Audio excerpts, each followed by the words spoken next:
కరెక్టేనమ్మా. ఇవన్నీ సమస్యలు ఒకటి మీరు ఎమ్మెల్యేలది కొంతమందికి ఆ ఇష్యూ ఉండొచ్చు. ఇవన్నీ సిస్టమ్ గురించి మీరు ఇవన్నీ మాట్లాడాలంటే ఇంకా పెద్ద సమస్యలు ఉన్నాయి. ఈరోజు ఎలక్షన్ అనేది ఎక్స్పెన్సివ్ ప్రాసెస్ అయిపోయింది ప్రతి ఒక్కరికి. అంటే నాయకులే ఎలక్షన్ వచ్చేటప్పటికి గ్రామాల నుంచి వచ్చి ఈ విధంగా డబ్బులు పంచాలని చెప్పి ప్రతి ఒక్కళ్ళని ఎమ్మెల్యేలు పోటీ చేసే వాళ్ళని ప్రతి ఒక్కరిని తీర్చిదింటా ఉంటే ఎవరిని అనాలి అనేటువంటి ఇది ఒక సమస్య. ఈ రోజున అందరూ చర్చించాలి, ఇది ఓపెన్గా చర్చించాలి. ఈ సిస్టమ్ చూస్తా అంటే ఒక రకంగా అసహ్యం వేస్తూ ఉంది. నీతిగా నిజాయితీగా బతకాలి, రాజకీయం చేయాలి, ప్రజాసేవ చేయాలనుకునే వాళ్ళకి రాజకీయాలు దూరం అయినవి వాస్తవం కాదని అంటం లేదు ఎవరు కూడా.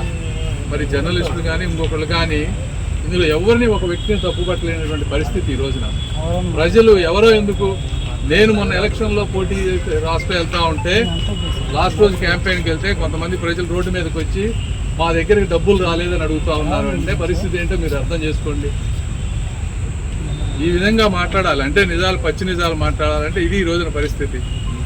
కాబట్టి చంద్రబాబు నాయుడు గారు కానీ, పవన్ కళ్యాణ్ గారు కానీ, నేను కానీ, ఇంకొకళ్ళు కానీ ఎవరైనా కూడా వ్యవస్థని ఎలా బాగు చేయాలి, ప్రజలకు మంచి చేయాలనే ఆలోచనతోనే ఉన్నారు. అవుతాయి త్వరగా 1 by 1 ఈ సిస్టమ్ ఏదైనా కూడా మంచి జరగాలంటే చెడు పూర్తిగా వెళ్తే కానీ ప్రజలకి కానీ అందరికీ బాధలు తెలిసినప్పుడే వ్యవస్థ బాగుపడుతుంది.